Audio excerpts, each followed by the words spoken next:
नमस्कार विद्यार्थी मित्रांनो, मी प्रियंका ग्लोबल ऑनलाईन मराठीमध्ये आपल्या सगळ्यांचं मनापासून स्वागत करते. आज आपण महाराष्ट्र सेट परीक्षा पेपर क्रमांक 1 पेपर 1 करिता आज आपण अभ्यास करणार आहोत. युनिट क्रमांक 1 टीचिंग ॲप्टिट्यूड.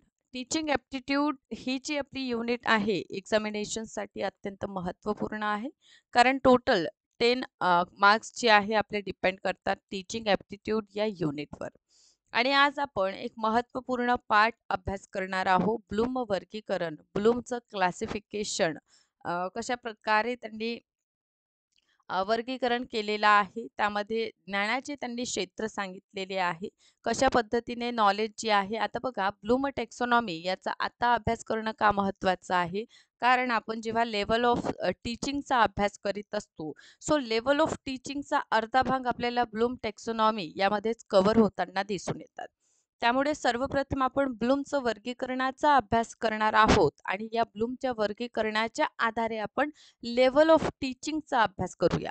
म्हणजेच आपल्याला आणखीन गोष्टी समजून घेण्यामध्ये मदत होईल आणि कोणत्याही प्रकारचं क्वेरीज आणि डाऊट्स राहणार नाही आणि पूर्णतः दोनही टॉपिक कशा प्रकारे कोरिलेटेड आहे समजण्यासाठी हे सुद्धा आपल्याला जाणून घेण्यास मदत होईल.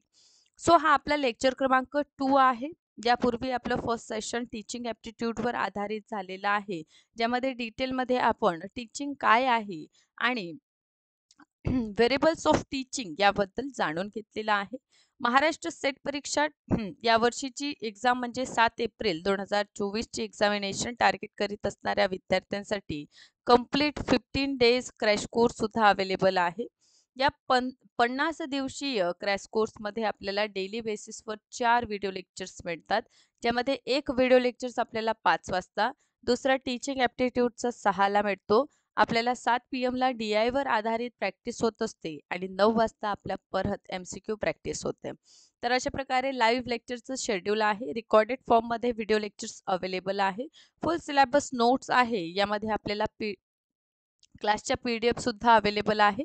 फुल सिलेबस मॉक टेस्ट आहे, ज्यामध्ये मॉक टेस्ट आपण सुरू केलेली आहे. ओके, सो मॉक टेस्टचं शेड्यूल सुद्धा आपल्याला व्हॉट्सअप ग्रुपमध्ये प्रोव्हाइड करण्यात आलेला आहे. 2000+ MCQची सिरीज आहे. आपल्या प्रॅक्टिसकरिता PYQ विथ डिटेल सोल्युशन आपल्याला मिळणार आहे. वीकली टेस्ट पण अवेलेबल आहे. सो अशा पद्धतीने हा कंप्लीट कोर्स आहे. यावर या कोर्सला जॉईन करण्याची फीस 3000 आहे. यावर 30% डिस्काउंट मिळेल आणि मात्र 2100 रुपयामध्ये हा कोर्स अवेलेबल आहे. नवीन बॅच आपण सुरू करीत आहोत उद्यापासून म्हणजे 21 फेब्रुवारी पासून. या बॅचला जॉईन करण्यासाठी बघा हे ऑफिशियल नंबर्स आहे, यांवर आपल्याला कॉन्टॅक्ट करायचा आहे आणि बॅचला जॉईन करायचं आहे. सेकंडली मॉक टेस्ट सुरुवात झालेली आहे. पेपर 1च्या मॉक टेस्टची फीस 1250 आहे. यावर डिस्काउंट मिळेल आणि मात्र 999 रुपयामध्ये हे मॉक टेस्ट पेपर 1च्या अवेलेबल आहे. पर्टिक्युलर शेड्यूल अनुसार आपल्याला ह्या मॉक टेस्ट मिळतात. सो याला जॉईन करा. सोबतच पेपर 1 आणि पेपर 2 असं कंबाईन दोनही पेपरच्या मॉक टेस्ट देण्याची फीस आहे मात्र 2500 रुपये. यावर आपल्याला डिस्काउंट मिळेल आणि 1999 रुपयामध्ये आपल्याला 1999 रुपयामध्ये आपल्याला हा कंप्लीट मॉक टेस्ट जी आहे बोथ पेपरच्या अवेलेबल आहे. याकरिता सेम ऑफिशियल नंबर्स आहे, यांवरच आपल्याला कॉन्टॅक्ट करायचा आहे. ओके, सो टीचिंग ॲप्टिट्यूडची युनिटचं आपण कालच अभ्यास केलेला आहे आणि सिलेबसची ओळख तुम्हाला कालच्या सेशनमध्येच मी करून दिलेली आहे ना. सो आपण सरळ आपल्या टॉपिककडे वळूया. सोबतच पेपर 2चे सुद्धा बॅचेस स्टार्ट झालेली आहे. पेपर 2ची फीस मात्र 10,000 आहे. 20% ऑफ मिळेल आणि मात्र 8,000 मध्ये हा कोर्स अवेलेबल आहे. ओके, हे ऑफिशियल नंबर्स आहे, यांवर कॉन्टॅक्ट करा. पेपर 2 वर पेपर 1 फ्री ऑफ कॉस्ट आहे. हे रिलेटेड सब्जेक्ट आहे ज्यांचे लाईव्ह क्लासेस स्टार्ट झालेले आहे. सो बघा मूल्यमापन प्रक्रिया यामध्ये आपण सर्वप्रथम बघत असतो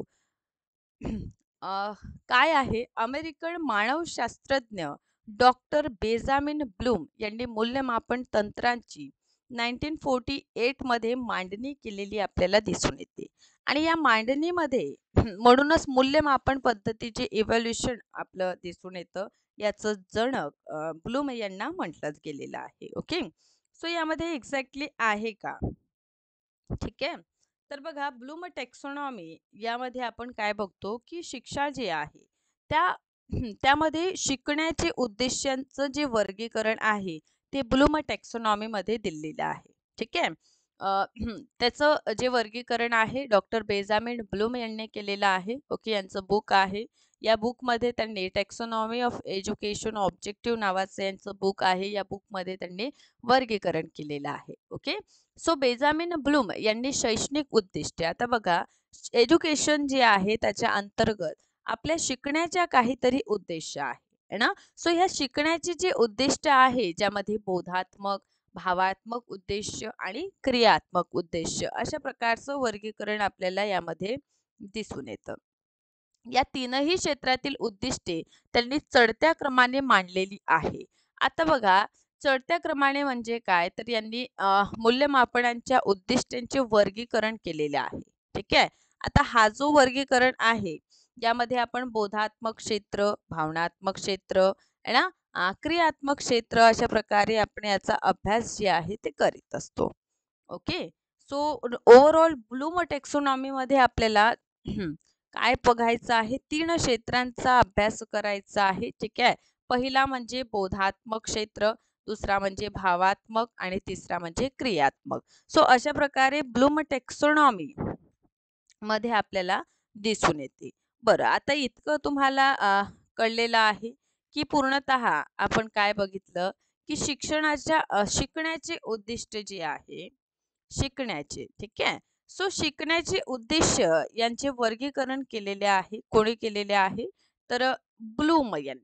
ठीक आहे. सो यांनी स्पेसिफिकली तीन उद्देश, एक म्हणजे बोधात्मक, ठीक, दुसरं म्हणजे भावात्मक म्हटलेलं आहे याला, थर्ड वन आहे क्रियात्मक. सो यांना काय केलेलं आहे वर्णन करताना आपल्याला दिसून येतात. ओके. सो पहिला आहे बोधात्मक क्षेत्र.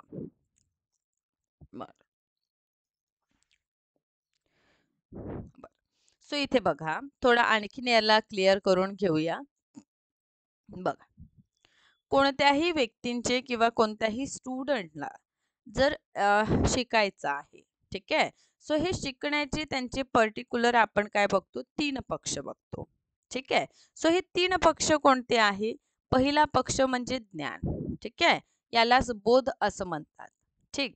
सेकंड यांचा पक्ष आहे भावात्मक, ठीक आहे, म्हणजेच आपण याला इमोशनल पण म्हणू शकतो. आणि तिसरं म्हणजे मनोक्रियात्मक किंवा क्रियात्मक क्षेत्र याला आपण म्हणत असतो. सो स्टुडंट जे शिकतात ह्या तीन स्तरानुसार आपल्याला तीन पक्ष त्यांचे दिसून येतील. ठीक. बर. सो यातून पहिला आपण डिस्कस करूया तो म्हणजे बोधात्मक नॉलेज. आता हा कशाशी संबंधित आहे, हा पूर्णतः नॉलेजशी संबंधित आहे. आता बघा इथे थोडा अर्थही यांचं व्यवस्थितरित्या इथेच कळून आलं की आपल्याला समोर जे आहे ते त्रास किंबहुना डाऊट क्वेरीज जे आहे ते समोर आपल्याला राहणार नाही. आता बघा इथे आपण काय बघतो, बोध. ठीक आहे. तर बोधात्मक क्षेत्र याचा संबंध ज्ञानाशी आहे, नॉलेजशी आहे. भावनात्मक याचा संबंध आपल्या हार्टशी आहे. याचा अंतर्गत आपल्या अंदर जे काही फिलिंग्स आहेत, हसणं, रडणं, है ना, बोलणं, हे सगळं फिलिंग जे आपलं आहे, इमोशन पार्ट जे आहे त्याचा संबंध भावनात्मक क्षेत्राशी आहे. आणि क्रियात्मक क्षेत्र म्हणजे स्किल, आपल्या अंतर्गत जे काही स्किल आहे त्याच्या करण्याशी आहे. कशाशी आहे, करण्याशी याचा संबंध आपल्याला दिसून येतं. ठीक आहे. सो बोधात्मक क्षेत्र जे आहे त्यामध्ये सर्वप्रथम यांनी म्हटलेलं आहे, काय सांगितले आहे बघा. सो बोधात्मक क्षेत्र याचं 6 भागात विभाजन करण्यात आलेलं आहे. ठीक आहे. ज्ञान अथवा जे काही नॉलेज आहे ते आपण काय करीत असतो, बोधात्मक क्षेत्रामध्ये स्मरण करून ठेवत असतो. याचा अर्थ बौद्धिक योग्यतेचा विकास बोधात्मक क्षेत्रामध्ये होत असते, है ना, मानसिक आणि बौद्धिक क्षमता यामध्ये आपल्या डेव्हलप होणार. सो याचं डिवायडेशन म्हणजे बोधात्मक क्षेत्रांचे 6 भाग आहे. किती भाग आहे तर बघा मागच्या स्लाइडवर जाऊया आपण. बोधात्मक क्षेत्राचे किती 6 भाग आपल्याला दिसून येतात. किती टोटल 6 भाग आपल्याला बोधात्मक क्षेत्राशी संबंधित दिसून येतात. आता बघा, सर्वप्रथम जो स्तर आहे, ठीक आहे, शिकण्याचा, तो म्हणजे ज्ञान आहे, नॉलेज आहे, ज्ञान आहे. ठीक आहे. सो हा पहिला स्तर झाला. ओके. चला, दुसरा आहे आकलन. बरं, या स्लाइडवर एक्सप्लेन करत चलूया. ठीक आहे. सो ज्ञान. ठीक, पहिला काय आहे? ज्ञान. सो ज्ञान, एखादी गोष्ट माहीत होणे म्हणजे ज्ञान असतं. आणि या उद्दिष्टास स्मरणांवर अधिक म्हणजे आपलं जे आठवणीत ठेवण्याची जी क्षमता आहे त्यावर जास्त भर असतो. विद्यार्थ्यांना घटना, संकेत, तथ्य यांचं ज्ञान अपेक्षित आहे. ठीक. सो यामध्ये काय असतं, एखाद्या पर्टिक्युलर सिच्युएशन बद्दल आपल्याला काय असेल, ज्ञान देणं. ओके. नंतर जे ज्ञान आपण दिलेलं आहे त्याला स्मरण करणं म्हणजे आकलन करणं होतं. ठीक आहे. एखादी गोष्ट म्हणजे मी तुम्हाला एखादं समजा चाय कसं बनवायचं याचं नॉलेज दिलेलं. ठीक आहे. आता नॉलेज दिल्यानंतर तुम्ही ते आठवणीत ठेवलेलं की अशा अशा पद्धतीने चाय बनवलं जातं. ठीक आहे. यानंतर आपण काय केलं, उपयोजन केलं. म्हणजेच उपयोजन काय होत असतं की यामध्ये विद्यार्थ्यांना मिळालेलं जे चाय बनवण्याचं ज्ञान आहे त्याचं वास्तविक जीवनामध्ये वापर करणे अपेक्षित असते. ठीक आहे. फॉर एक्झाम्पल मॅथचं इथे मी तुम्हाला जर सूत्र सांगितलं.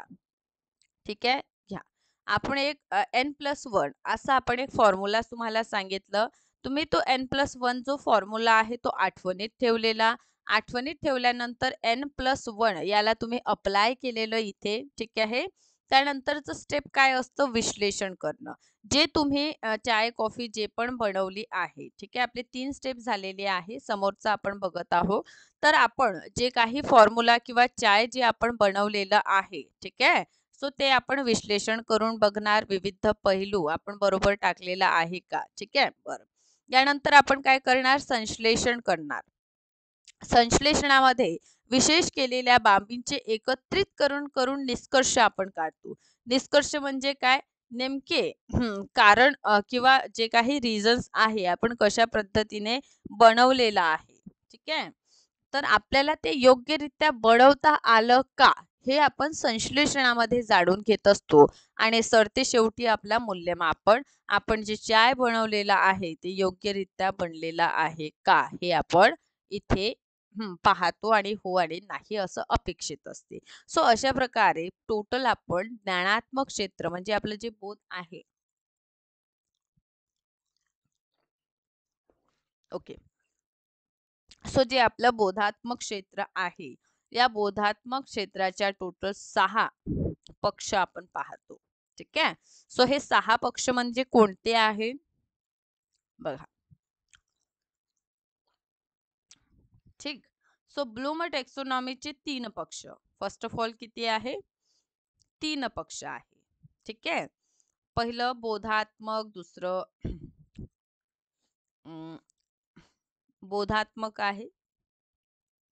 यानंतरचा पक्ष आपल्याला दिसून येते की कशा पद्धतीने भावनात्मक क्षेत्र आहे आणि मनोक्रियात्मक. ठीक आहे. चला थोडं लिहूनच घ्या. ठीक. सो बोधात्मकचे 6 भाग. ठीक. भावनात्मकचे 5 आणि मनोक्रियात्मक किंवा क्रियात्मक पक्ष 5.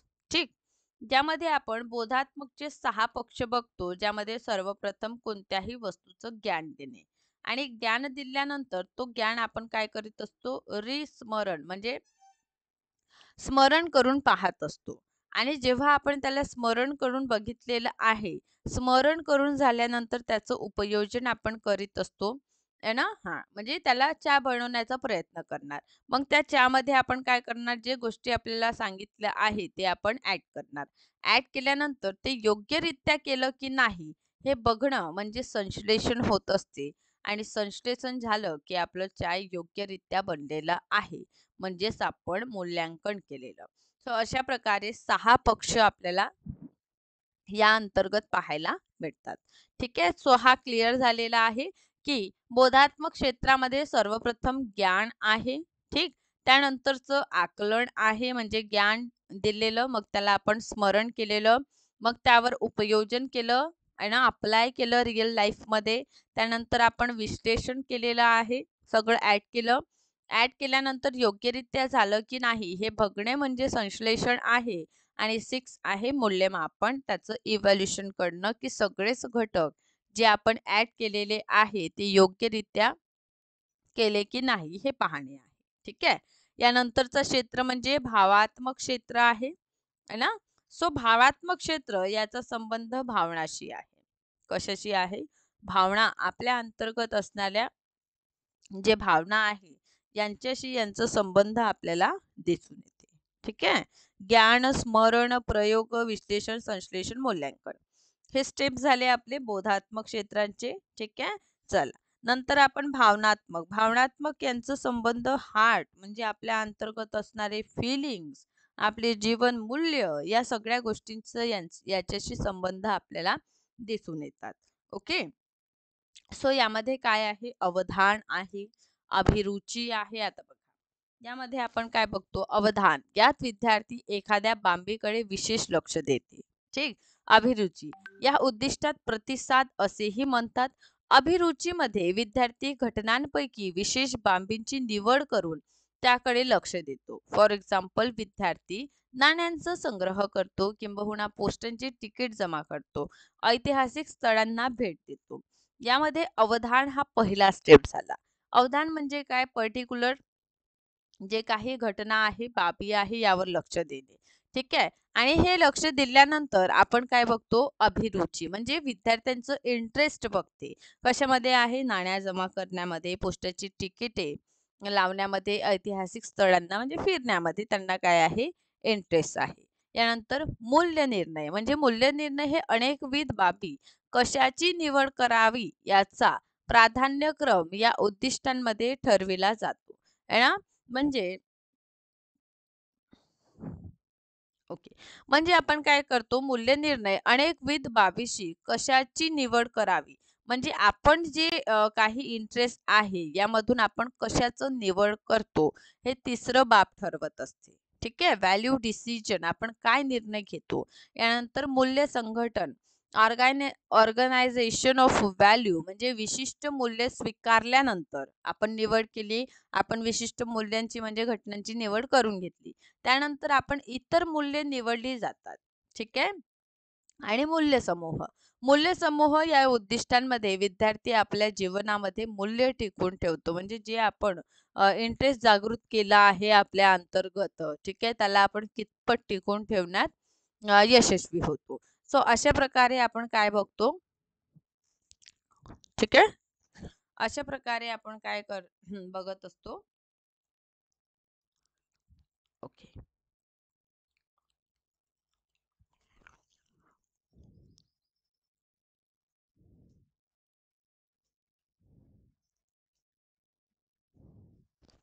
ठीक.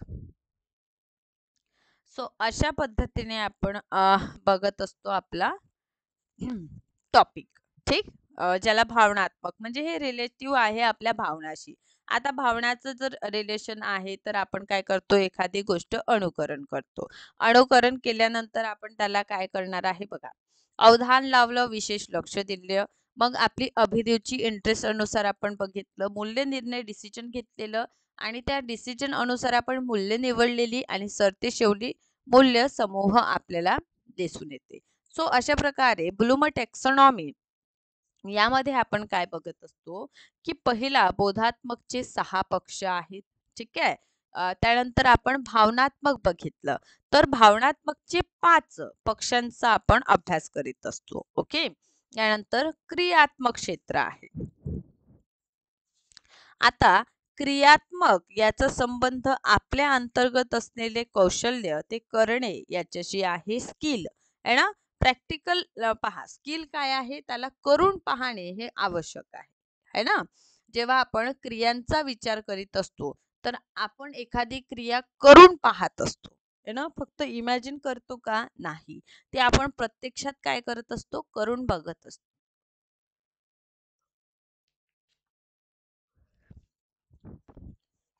ओके. सो यामध्ये डॉक्टर दवे यांनी क्रियात्मक क्षेत्रातील उद्दिष्टांना भारतीय स्वरूपात मांडणी केली आहे आणि सर्वप्रथम त्यांनी अनुकरण सांगितलेलं आहे. म्हणजेच इतरांच्या कौशल्यांचे निरीक्षण करून अनुकरण केले जाते.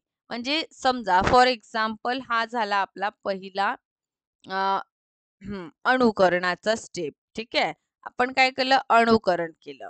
ओके, कशाचं, समजा सायकल घ्या, ठीक आहे, किंबहुना गाडी घ्या, ठीक आहे, गाडी कसं चालवायचं, ठीक आहे, ह्या कौशल्याचं आज आपण काय करत आहोत, गाडी कसं चालवायचं याचं निरीक्षण केलेलं, ठीक आहे. त्यानंतर क्रियाकौशल्य. क्रियाकौशल्य साध्य करण्यासाठी प्रयत्न केले जातात. उदाहरणार्थ, विद्यार्थी नकाशात अचूक ठिकाणी दाखवतो. आता यापेक्षा जे आपण गाडी ऑब्झर्व केलं, कौशल्य कसं चालवायचं ऑब्झर्व केल्यानंतर आपण स्वतः काय केलं, गाडी चालवण्याचा प्रयत्न केला, ठीक आहे. आता गाडी चालवण्याचा प्रयत्न केल्यानंतर आपल्याला ते काय झालं, अवगत झालं, म्हणजे त्या कौशल्य चांगल्या पद्धतीने आपण गाडी कसं चालवायचं हे आपण शिकलो, ठीक आहे. आता समजा हे शिकल्यानंतर संधिकरण, म्हणजे आपल्या अंदर जे काही गुण आपण आत्मसात केलेले आहे, गाडी चालवण्याचं जे कौशल्य आपण डेव्हलप केलेले आहे, ते एखाद्या परिस्थितीत आपण काय केलं, प्रत्यक्षात आता घरच्यांनी म्हटलं मी पायदळ जातो, तर आपण काय म्हणणार, नको जा, मी तुम्हाला सोडून देते, बरोबर. सो अशा वेळी आपण काय केलं, आपण जे स्किल शिकलेलो आहोत त्याचं प्रत्यक्षात आपण अप्लाय केलं, याला संधिकरण म्हणतात. आणि स्वाभाविकीकरण म्हणजे विद्यार्थी स्वाभाविकरणामध्ये कौशल्या संबंधित सफाईदार कृती करीत असतो. कळलेलं आहे. सो अशा पद्धतीने टोटल आपण काय बघितलं या अंतर्गत, क्रियात्मक क्षेत्रामध्ये जे स्किल आपण शिकलेलो आहोत त्या स्किलला काय करायचं आहे, आपल्याला अप्लाय करावं लागतं, ज्यामध्ये आपण ऑब्झर्व म्हणजे अनुकरण केलेलं आहे. नंतर क्रिया कौशल्य म्हणजे प्रत्यक्षात ते केलेलं, नंतर आपल्यात अचूकता आलेली, संधिकरण आणि स्वाभाविकीकरण अशा प्रकारचं गुण आपल्याला दिसून येते. आता आपण थोडा मूल्यमापन या टॉपिक कडे वळणार आहोत, ठीक आहे. तर मूल्यमापन काय आहे? मूल्यमापन ही अशी प्रक्रिया आहे ज्याच्या आधारे आपण विद्यार्थ्यांच्या ज्ञानाचे मूल्यमापन करतो. कशाचे? विद्यार्थ्यांच्या ज्ञानाचे आपण मूल्यमापन करतो. मूल्यमापनाद्वारे विद्यार्थ्यांना कोणत्याही विषयाची उणीवा, कोणत्या विषयाबद्दल आवड ना आहे किंवा नाही हे जाणून घेतो. प्रोग्रेस रिपोर्ट आपण ओव्हरऑल यामध्ये पाहतो. एखादी पर्टिक्युलर विद्यार्थी जर एखाद्या विषयामध्ये कमी मार्क घेत आहे, तर तो का बरं कमी मार्क घेत आहे हे जाणून घेण्यासाठी आपण जे स्टेप घेत असतो त्याला म्हटलं जातं मूल्यमापन, ठीक आहे. सो नेक्स्ट वन बघा, मूल्यमापनाची डेफिनेशन. Definition of evaluation. टार्गसो आणि ॲडम्स यांच्या मते मूल्यांकन करणे म्हणजे एखाद्या प्रक्रियेचे किंवा वस्तूंचे महत्त्व निश्चित करणे, ठीक आहे. मूल्यांकन काय असतं, एक प्रक्रिया आहे ज्यामध्ये आपण विद्यार्थी पर्टिक्युलर आपले जे स्टुडंट आहे त्यांचं प्रोग्रेस निश्चित करीत असतो, की या विद्यार्थ्यांचं इतकं प्रोग्रेस आहे, त्या विद्यार्थ्यांचं इतकं प्रोग्रेस नाही, हे आपण इथे काय करीत असतो, जाणून घेत असतो. कोठारी आयोगांच्या मते मूल्यांकन ही एक सतत प्रक्रिया आहे आणि संपूर्ण शिक्षण प्रणालीत एक एकीकृत हा भाग आहे आणि शिक्षकांच्या उद्दिष्टांशी जवळून संबंधित आहे. कारण मूल्यांकनामध्ये मूल्यांकन करणारा हा शिक्षक असतो आणि मूल्यांकनाची उद्दिष्टे ना ठरवले जाते आणि त्यानुसारच मूल्यांकन केलं जातं. यांचं विद्यार्थ्यांच्या अभ्यासावर, सवयींवर आणि शिक्षकांच्या शिकवण्याच्या पद्धतींवर खूप प्रभाव पडतो. त्यामुळे केवळ शैक्षणिक कामगिरीच नाही तर सुधारण्यातही मदत होते. ओके. सो अशा पद्धतीने मूल्यमापन हे सतत चालत असतं, म्हणजे कंटिन्युअस फॉर्म मध्ये आपण बघतो की इव्हॅल्युएशनची प्रोग्रेस चालत असते, ज्यामध्ये पर्टिक्युलर शिक्षक काय असतं, उद्दिष्ट ठरवतो मूल्यमापनाचे आणि त्यानुसार विद्यार्थ्यांचं मूल्यमापन केलं जातं की विद्यार्थ्यांनी शैक्षणिक कामगिरी सुधारित आहे, म्हणजे त्यांच्यामध्ये इम्प्रूव्हमेंट आहे किंबहुना इम्प्रूव्हमेंट नाही, हे जाणून घेतलं जातं या माध्यमातून. अशा प्रकारे भारतीय शिक्षण आयोगाने मूल्यमापनाची एक सर्वसामान्य व्याख्या खाली दिलेली आहे. काय म्हणतात, मूल्यांकन ही निरंतर प्रक्रिया आहे, म्हणजे कंटिन्युअस आहे. ती संपूर्ण शिक्षण प्रणालीचा अविभाज्य भाग आहे आणि त्यांचं शैक्षणिक उद्दिष्टांशी जवळचा संबंध आहे. कारण मूल्यमापन हे पर्टिक्युलर एक गोल समोर ठेवून केलं जातं. मूल्यमापन असंच होत नाही, हे आपल्याला लक्षात घ्यावं लागेल. शैक्षणिक क्षेत्रातील मूल्यमापन हा केवळ शिकणाऱ्यांची उपलब्धीच नव्हे तर अभ्यासक्रमाच्या विविध उद्दिष्ट देखील मोजण्याचा प्रयत्न आहे. आता शैक्षणिक क्षेत्रातील मूल्यमापन हे शिकणारे म्हणजे स्टुडंट जे आहे यांचं अचिव्हमेंट म्हणजे उपलब्धी आहे ना, या संबंधित नाही तर अभ्यासक्रमातील विविध उद्दिष्टे देखील मोजतात. कारण पर्टिक्युलर सिलेबस असतो आणि त्या सिलेबस मध्ये विद्यार्थी कितपत म्हणजे तो पास होण्यासाठी योग्य ठरला हे जाणून यामार्फत घेतलं जातं है ना.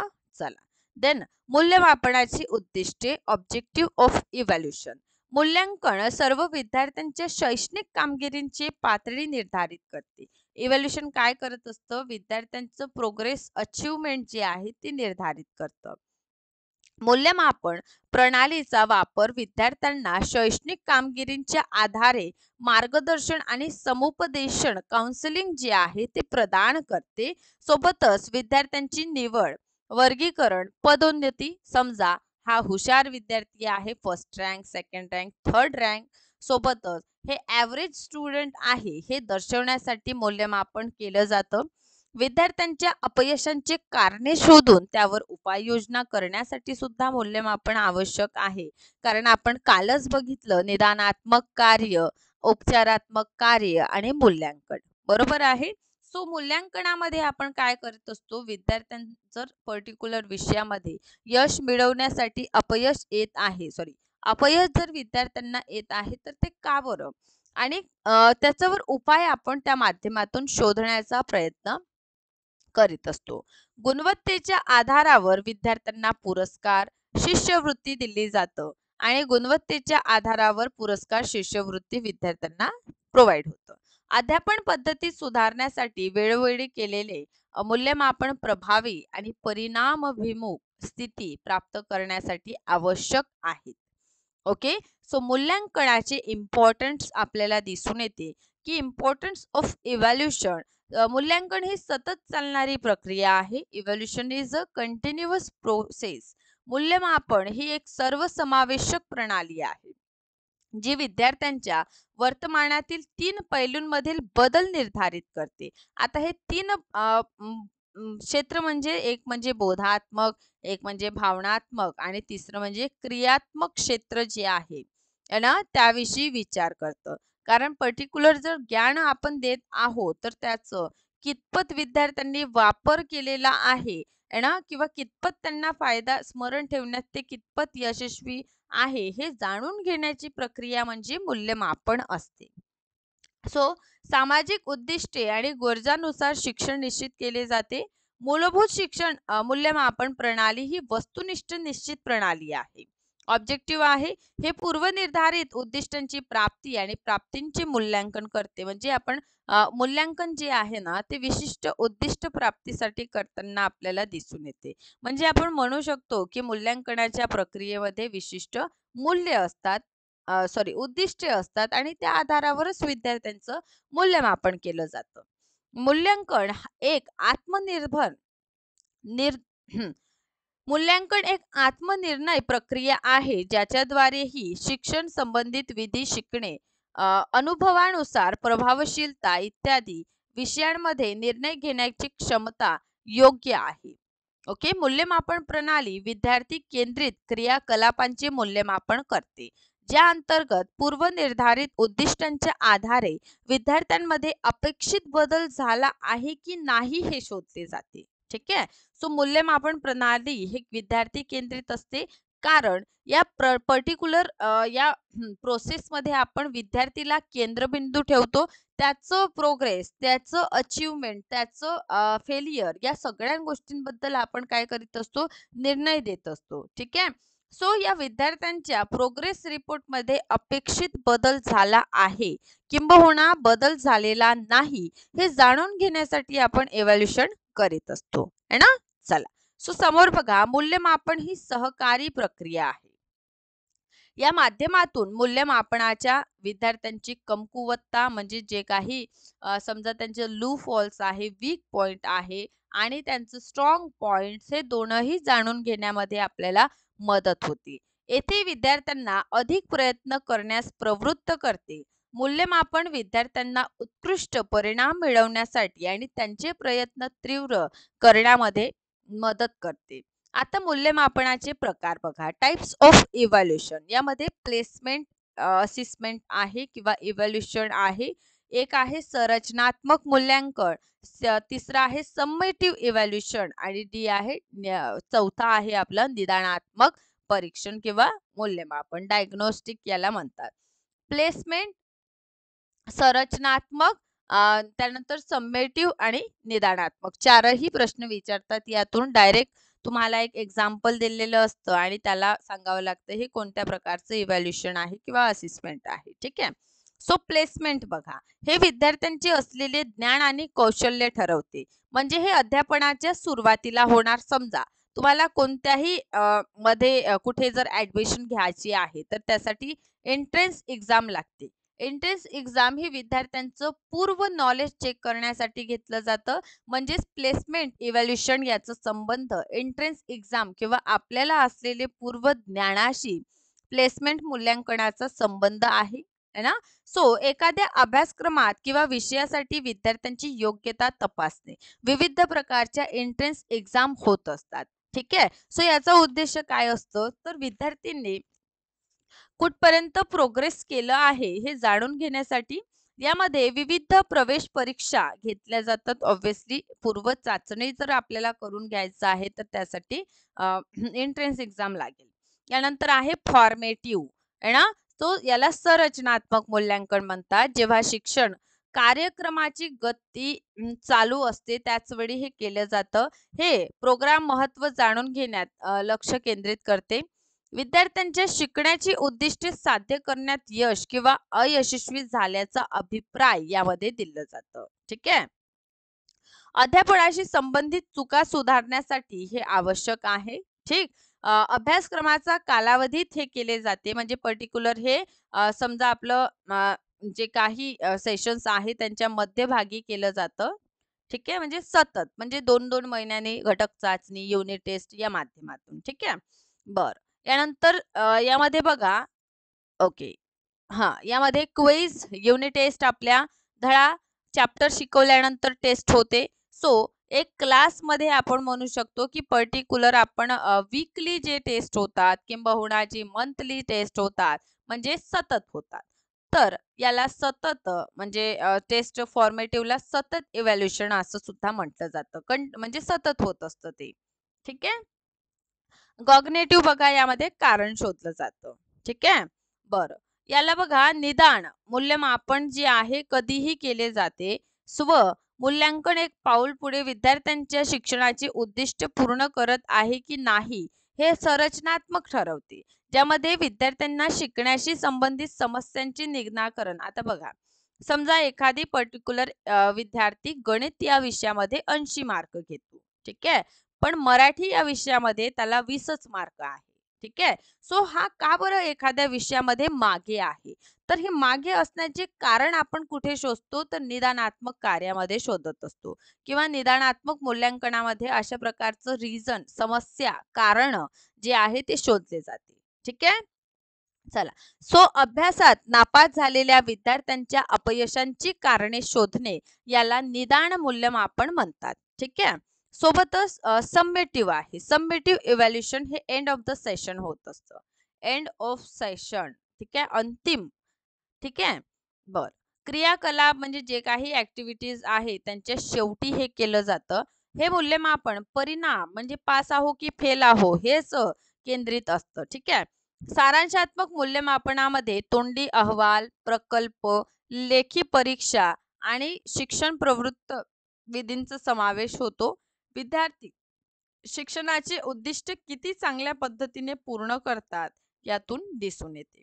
सो अशा प्रकारचं आपण पूर्णतः ब्लूम टेक्सोनॉमी आणि इव्हॅल्युएशनचे काय महत्व आहे आणि काल जे आपण मूल्यांकनाचे प्रकार सांगणार असं म्हटलेलं होतं हे दोनही बाबी आज आपण कव्हर करून घेतलेल्या आहे. आय होप तुम्हाला कोणत्याही प्रकारचे डाऊट्स नाही. कोणतेही डाऊट्स किंवा क्वेरीज असेल तर नक्कीच विचारू शकता. सो इव्हॅल्युएशन हे खूप महत्त्वाचं आहे. चारही प्रकार लक्षात घ्या.